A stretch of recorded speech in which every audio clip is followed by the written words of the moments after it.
Hi welcome back to my channel. ನಾವು ಇವತ್ತು ಊರಲ್ಲಿದ್ದೀವಿ, ನಮ್ಮ ಡ್ಯಾಡಿ ಊರಲ್ಲಿ. ಉತ್ಸವ ಮಾಡಿಸೋ ದಿನ ಇವತ್ತು. ತುಂಬ ವರ್ಷಗಳಿಂದ ಕಾಯ್ತಾ ಇದ್ವಿ ಮಾಡ್ಸೋಕ್ಕೆ ಆಗಿರಲಿಲ್ಲ. ದೇವ್ರ ದಯದಿಂದ ಎಲ್ಲ ಕೂಡಿ ಬಂದು ಮಾಡಿಸಿದ್ವಿ. ನಾವು ಮನಸ್ಸಲ್ಲಿ ಅಂದ್ಕೊತಾ ಇದ್ವಿ, ನಾವು ಅಷ್ಟು ಜನನು ದೇವರು ನೀಟಾಗಿ ಎಲ್ಲನೂ ನಡೆಸ್ಕೊಡ್ಲಿ ಅಂತ. ಹಾಗೆ ನಾವು ಕೇಳ್ಕೊಂಡಂಗೆ ಎಲ್ಲ ನೀಟಾಗಿ ಆಯಿತು. ತುಂಬ ಖುಷಿಯಾಯಿತು. ಉತ್ಸವಕ್ಕೆ ಇನ್ನೂ ಟೈಮ್ ಇತ್ತು ಅಂತ ಹೇಳಿಬಿಟ್ಟು ನಾವು ಸ್ವಲ್ಪ ಫೋಟೋನಾದರೂ ತೆಗೆಸ್ಕೊಳ್ಳೋಣ ಅಂತ ನಾನು, ಅಶೋಕ್ ಮತ್ತು ಭಾವ, ಮಕ್ಕಳುಗಳು ಎಲ್ಲ ನನ್ನ ತಮ್ಮನ ಕೈಲಿ ಫೋಟೋ ತೆಗೆಸ್ಕೊತಾ ಇದ್ವಿ. ಮಮ್ಮಿ ಅಷ್ಟೊತ್ತಿಗೆ ಮಡ್ಲಕ್ಕಿಗೆಲ್ಲ ರೆಡಿ ಮಾಡಿ ಇಟ್ಕೊಂಡಿದ್ರು. ಮಡ್ಲಕ್ಕಿ ಎಲ್ಲ ಕೊಟ್ಬಿಟ್ಟು ಸೀರೆ ಮತ್ತು ಪಂಚೆ ಎಲ್ಲ ಹಿಂದಿಂದನೇ ಕೊಟ್ಟಿದ್ವಿ. ಅದಕ್ಕೆ ಇವತ್ತು ಮಡ್ಲಕ್ಕಿ ಮಾತ್ರ ಕೊಟ್ಟು ಬಂದ್ವಿ. ನಮ್ಮ ಮಾಮ ಇವರು, ನಮ್ಮ ಮಮ್ಮಿಯವ್ರ ತಮ್ಮ ಉಮೇಶ್ ಅಂತ ಹೇಳಿ. ಮಮ್ಮಿ ಯಾರ್ಯಾರು ಕರೆದಿದ್ರು ಎಲ್ಲರೂ ಬಂದಿದ್ದರು. ನಾವು ಉತ್ಸವಕ್ಕೋಸ್ಕರ ದೇವರು ಇನ್ನೇನು ದೇವಸ್ಥಾನದಿಂದ ಹೊರಗಡೆ ಉತ್ಸವಕ್ಕೆ ರೆಡಿಯಾಗಿ ಬರ್ತಾಯಿದೆ. ದೇವರು ಆಚೆ ಬಂದು ಒಳಗಡೆ ಹೋಗಿ ಕುತ್ಕೊಳ್ಳೋ ತನಕ ನನಗೆ ಪರ್ಸ್ನಲಾಗಿ ತುಂಬ ಭಯ ಇತ್ತು. ರಂಗನಾಥ ಸ್ವಾಮಿ ಹೇಗೆ ಅಂದರೆ, ದೇವ್ರಿಗೆ ಇಷ್ಟ ಆಗಿಲ್ಲ ಆ ಜಾಗ ಅಂದರೆ ದೇವರು ಯಾವುದೇ ಕಾರಣಕ್ಕೂ ಎಲ್ಲೂ ಹೋಗಲ್ಲ. ಅದಕ್ಕೋಸ್ಕರ ದೇವರು ಹೊರಟಾಗಿಂದ ಬರೋ ತನಕ ಕೇಳ್ಕೊತಾನೆ ಇದ್ದೆ, ದೇವರೇ ಹೆಂಗೆ ಹೋಗಿದ್ಯಾ ಹಾಗೆ ನೀಟಾಗಿ ಒಳಗೆ ಬಂದು ಕುತ್ಕೊಬಿಡಪ್ಪ ಅಂತ ಹೇಳಿ, ಯಾವುದು ತೊಂದರೆ ಇಲ್ದಂಗೆ ಅಂತ ಕೇಳ್ಕೊತಾ ಇದ್ದೆ. ದೇವ್ರು ಹಾಗೆ ಬಂತು. ಸೈಡಿಗೆ ಬಾ.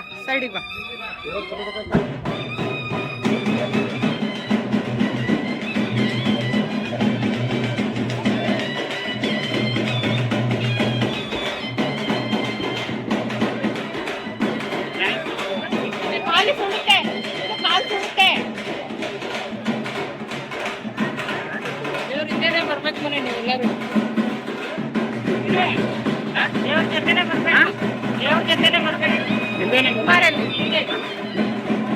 ನೀನು ಮುಂದೆಯಿಂದ ವಿಡಿಯೋ ಮಾಡ್ತೀವಿ, ಅಲ್ಲಿಂದ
ದೇವರು ಉತ್ಸವಕ್ಕೆ ಅಂತ ಬಂದಾಗ ಯಾವ ದೇವಸ್ಥಾನಗಳು ಸಿಗುತ್ತೆ ಅಲ್ಲಿಗೆಲ್ಲ ಒಂದೊಂದು ಕಾಯಿ ಹೊಡೆದು ಮುಂದಕ್ಕೆ ಮೆರವಣಿಗೆ ಹೋಗುತ್ತೆ.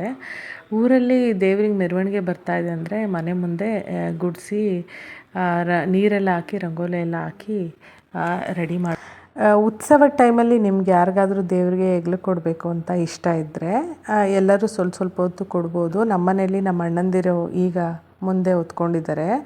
ಅಶೋಕ್ ಮತ್ತು ನಮ್ಮ ಭಾವ ಅವರು ಮತ್ತು ನಮ್ಮ ಅಕ್ಕನ ಮಗ ಹೊತ್ಕೊಂಡಿದ್ದಾರೆ. ನನ್ನ ತಮ್ಮ, ಆಮೇಲೆ ನಮ್ಮ ಭಾವ ಅವರು ಎಲ್ಲರೂ ಸ್ವಲ್ಪ ಹೊತ್ತು ದೇವ್ರನ್ನ ಹೆಗ್ಲು ಕೊಟ್ಟರು.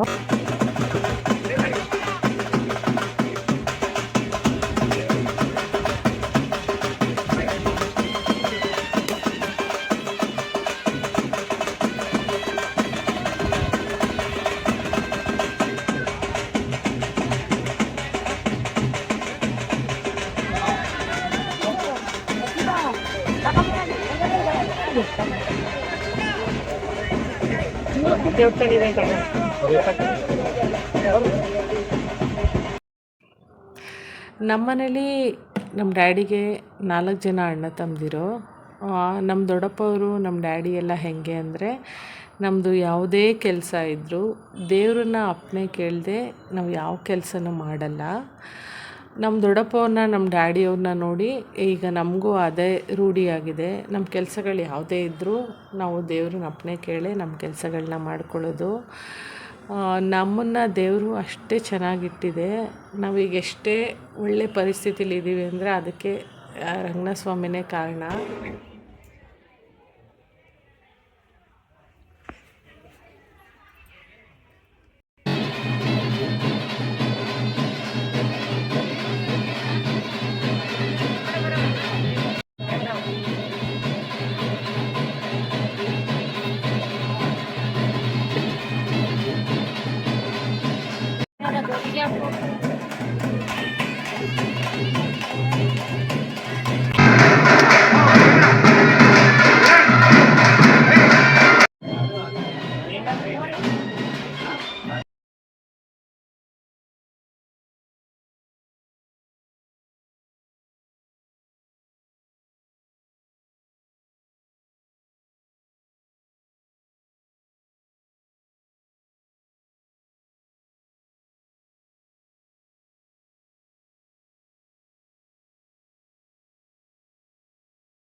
ನಾವು ಅವತ್ತೇ ಮತ್ತೆ ಬೆಂಗಳೂರಿಗೆ ವಾಪಸ್ ಬರಬೇಕಿತ್ತು. ಅದಕ್ಕೋಸ್ಕರ ಬೇಗ ಅಡುಗೆ ಮಾಡಿದ್ರೆ ಎಲ್ಲರೂ ಊಟ ಮಾಡ್ತಾರೆ ಅಂತ ಹೇಳಿ ಅಡುಗೆ ಮಾಡ್ತಾಯಿದ್ವಿ. ನಮ್ಮ ಅತ್ತೆ ಮತ್ತು ನಮ್ಮ ಅಕ್ಕಂದಿರೆಲ್ಲ ಇನ್ನೂ ದೇವಸ್ಥಾನದ ಹತ್ರನೇ ಇದ್ದರು. ಅಶೋಕ್ ಇನ್ನೊಂದು ಸಲ ಹೋಗಿ ಅವ್ರನ್ನ ಕರ್ಕೊಬರ್ತೀನಿ, ಫಸ್ಟ್ ನಿಮ್ಮನ್ನು ಬಿಟ್ಟು ಅಂಥೇಳಿ ನಮ್ಮನ್ನು ಫಸ್ಟು ಬಿಟ್ಟರು. ಲಡ್ಡುಮ ಮಲ್ಕೊಂಬಿಟ್ಟಿದ್ದ, ಟಯರ್ಡ್ ಆಗಿತ್ತು ಅವನಿಗೆ. ವೇದು ಮಾತ್ರ ಆಟ ಆಡ್ತಾ ಇದ್ದ. ಸಾಂಬಾರಿಗೆ ಒಗ್ಗರಣೆ ಹಾಕ್ಬಿಟ್ಟು ಕುದಿಯೋಕೆ ಇಟ್ಬಿಟ್ಟು ಬೇಗ ಅಕ್ಕನ ಕೈಲಿ ಈರುಳ್ಳಿ ಹೆಚ್ಚಿಕೊಡು ಅಕ್ಕ, ಬೋಂಡ ಮಾಡಿಬಿಡ್ತೀನಿ ಅಂಥೇಳಿ ಬೋಂಡಕ್ಕೆ ಎಲ್ಲ ರೆಡಿ ಮಾಡಿಕೊಂಡೆ. ನಮ್ಮ ಅತ್ತೆ ಬೋಂಡ ಮಾಡಮ್ಮ ಅಂತ ಹೇಳೋಗಿದ್ರು. ಅದಕ್ಕೋಸ್ಕರ ಬೋಂಡ ಮಾಡೋಕ್ಕೆ ಅಂತ ಎಲ್ಲ ಹೇಳಿಬಿಟ್ಟು ಈರುಳ್ಳಿ ಎಲ್ಲ ಹೆಚ್ಚಿಟ್ಕೋತಾ ಇದ್ದೆ. ಬೋಂಡದ ಹಿಟ್ಟು ಎಲ್ಲ ಮೊದಲೇ ಅವರು ತೆಕ್ಕೊಟ್ಬಿಟ್ಟು ಅವ್ರಿಗೆ ಇನ್ನೊಂದು ಫಂಕ್ಷನ್ ಇತ್ತು ಅಂತ ಅವರು ಹಾಸನ್ಗೆ ಹೋದರು. ನಾನು ಬೋಂಡ ಹಾಕಿದ್ದೆ, ಅಕ್ಕ ಎಲ್ಲ ಬೋಂಡ ಎಲ್ಲ ತೆಗೆದು ಎಲ್ಲ ಎತ್ತಿಟ್ಟು ಎಲ್ಲದನ್ನು ಮಾಡಿಬಿಟ್ಟು ನಾವು ಊಟ ಮಾಡಿಕೊಂಡು ಅಕ್ಕವ್ರು ಬರೋದನ್ನೇ ಕಾಯ್ತಾ ಇದ್ವಿ. ಎಲ್ಲ ಪ್ಯಾಕಿಂಗ್ ಎಲ್ಲ ಮಾಡಿಕೊಂಡು ಅಕ್ಕ ಅವ್ರಿಗೆ ನಮ್ಮದು ಪರಂಪರೆ ಕೆಫೆ ಅವಳಿಗೆ ತೋರಿಸಿರ್ಲಿಲ್ಲ, ಅಲ್ಲಿಗೆ ಕರ್ಕೊಂಡೋದ್ವಿ. ನೀವ್ಯಾರಾದರೂ ಅರಸೀಕೆರೆ, ಹಾಸನ್ನು, ಹಳೇಬೀಡು ಆ ಕಡೆ ಇದ್ದರೆ ಒಂದು ಸಲ ನಮ್ಮ ಕೆಫೆಗೆ ಹೋಗಿ ಬನ್ನಿ, ತುಂಬ ಚೆನ್ನಾಗಿದೆ ಎಲ್ಲದನ್ನು. ಚುರುಮುರಿ ಅವೆಲ್ಲ ಟ್ರೈ ಮಾಡಿ ಒಂದು ಸಲ. ನಾವು ನಮ್ಮ ಅಕ್ಕವ್ರಿಗೆ ಕರ್ಕೊಂಡೋಗಿ ಅದನ್ನೆಲ್ಲ ಟೇಸ್ಟ್ ಮಾಡಿಸಿ ಏನೇನಿದೆ ಎಲ್ಲದನ್ನು ಹೊಸದಾಗಿ ಏನೇನೋ ಆ್ಯಡ್ ಮಾಡಿದ್ದಾರೆ ಅದನ್ನೆಲ್ಲ ಸಿಮೆಂಟ್ ಹಾಕಿ ಪರ್ಮನೆಂಟ್ ಕೆಳಗಿಡೋದು, ಅದು ನಾನು ಮೇಲಿಡೋದು ಅಂದ್ಕೊಂಡಿದ್ದೀನಿ. ಮೇಲೆ ಅದು ಇದು ಕಬ್ಬಿಣದ ಪೋಲ್ ಕೊಟ್ಟು ಕೆಳಗೆ ಹೂನ್ ಪೋಲ ನಿಲ್ಸೋದು. ಅಕ್ಕ ಅವ್ರಿಗೆ ಕೆಫೆಯಲ್ಲಿ ಏನೇನು ಹೊಸ್ದಾಗಿದೆ ಅದನ್ನೆಲ್ಲ ಟ್ರೈ ಮಾಡಿಸಿ ಹಿಂದೆ ಇನ್ನೂ ಶೆಡ್ಗಳಿದೆ ನಮ್ಮ ಅಕ್ಕ ಅವ್ರದ್ದು, ಅದನ್ನೆಲ್ಲ ತೋರಿಸ್ಕೊಂಡು ನಾವು ಬೆಂಗಳೂರಿಗೆ ಹೊರಟ್ವಿ. ಇದು ರಾತ್ರಿ ಮತ್ತೆ ನಾವು ಊಟಕ್ಕೆ ನಿಲ್ಲಿಸಿದ್ವಿ. ಇದೆಲ್ಲೋ ಮಿಡ್ಲಲ್ಲಿ ಬರುತ್ತೆ ಇದು ಹೋಟೆಲ್ಲು, ಅಲ್ಲಿ ನಿಲ್ಲಿಸಿ ನಾನು ಅಕ್ಕ ಪಲಾವ್ ತೊಗೊಂಡ್ವಿ, ಅಶೋಕ್ ಮತ್ತು ಭಾವ ಇಡ್ಲಿ ತೊಗೊಂಡ್ರು. ನನಗೆ ಅಕ್ಕನಿಗೆ ಫುಲ್ಲು ತಲೆನೋವು ಮತ್ತು ವಾಮಿಟಿಂಗ್ ಸೆನ್ಸೇಷನ್ ಸ್ಟಾರ್ಟ್ ಆಗಿಬಿಟ್ಟಿತ್ತು. ಮತ್ತು ಇನ್ನೂ ಊಟ ಮಾಡಿಲ್ಲ ಅಂದರೆ ಗ್ಯಾಸ್ಟ್ರಿಕ್ ಜಾಸ್ತಿ ಆಗಿಬಿಡುತ್ತೆ ಅಂಥೇಳಿ ಕಾಫಿ ಕುಡಿದು ಸ್ವಲ್ಪ ಊಟ ಮಾಡಿಕೊಂಡು ಹೊರಟ್ವಿ. ಭಾವ ಮಧ್ಯಾಹ್ನ ಸ್ವಲ್ಪ ರೆಸ್ಟ್ ತೊಗೊಂಡಿದ್ರು. ಹಾಗಾಗಿ ಊರಿಂದ ಬೆಂಗಳೂರವರೆಗೂ ಭಾವನೇ ಕಾರ್ ಓಡಿಸ್ಕೊಂಡ್ರು. ಅಶೋಕ್ ಚೆನ್ನಾಗಿ ರೆಸ್ಟ್ ಮಾಡಿಕೊಂಡ್ರು. ಇಲ್ಲ ಅಂದಿದ್ದರೆ ಆಲ್ರೆಡಿ ಟಯರ್ಡ್ ಆಗಿಬಿಟ್ಟಿತ್ತು ಅಶೋಕ್ಗೆ. ಕರ್ಕೊಂಬರೋದು ಬಿಡೋದು ಎಲ್ಲ ಮಾಡ್ತಾಯಿದ್ರು. ಭಾವನೆ ಅಲ್ಲಿಂದ ಓಡಿಸ್ಕೊಂಬಂದರು. ಅಶೋಕ್ ಸ್ವಲ್ಪ ಹೊತ್ತು ರೆಸ್ಟ್ ಮಾಡಿದ್ರು. ಅಕ್ಕ ಹೆಂಗಿತ್ತು ಟ್ರಿಪ್ಪು? ಟಯರ್ಡ್ ಆಗಿದೆಯಾ? ಮತ್ತೆ ಯಾಕೆ ಫೋನ್ ನೋಡ್ತಾ ವಿಡಿಯೋ ಇಷ್ಟ ಆದರೆ ಲೈಕ್ ಮಾಡಿ, ಶೇರ್ ಮಾಡಿ, ಕಮೆಂಟ್ ಮಾಡಿ, ಮರೀದೆ ಸಬ್ಸ್ಕ್ರೈಬ್ ಮಾಡ್ಕೊಳ್ಳಿ. ನೀವು ಎಷ್ಟು ಸಬ್ಸ್ಕ್ರೈಬ್ ಮಾಡ್ಕೋತೀರೋ ಅಷ್ಟು ಮೋಟಿವೇಟ್ ಆಗುತ್ತೆ ನನಗೆ ಇನ್ನೂ ಒಳ್ಳೊಳ್ಳೆ ವಿಡಿಯೋ ಮಾಡಬೇಕು ಅಂತ ಹೇಳಿ. ಪ್ಲೀಸ್ ಸಬ್ಸ್ಕ್ರೈಬ್ ಮಾಡ್ಕೊಳ್ಳಿ. Thank you for watching.